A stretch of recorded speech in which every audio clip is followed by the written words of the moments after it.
Монгол Улсын боловсролын их сургуулийн Баян Үйлгийн аймаг дахь салбар сургууль нь 36 дахь хичээлдээ сургалт судалгааны үйл ажиллагаагаа амжилттай явуулж байна. За хөгжлийн энэ түүхэн хугацаанд 2 удаа олон улсын эрдэм шинжилгээний хурлыг зохион байгуулсан туршлагатай.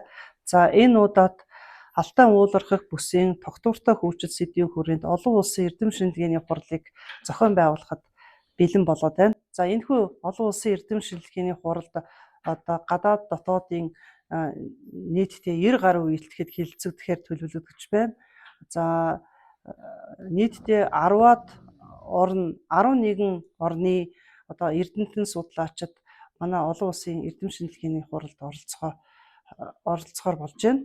Манай энэхүү олон улсын эрдэм шинжилгээний хуралд 11 улсын айлбал Оросын холбооны улс, Казахстан, бүгд найрамдах Турк улс, Япон, Герман, Киргиз, Оросын холбооны Бурят, Тува зэрэг улсуудын одоо улсын эрдэмтэн судлаачид одоо биеэр болон танхимаар оролцохоор төлөвлөж байгаа. Дөрвөн салбар хуралдаанд одоо эрдэм шинжилгээний хурал маань үргэлжлэх болно.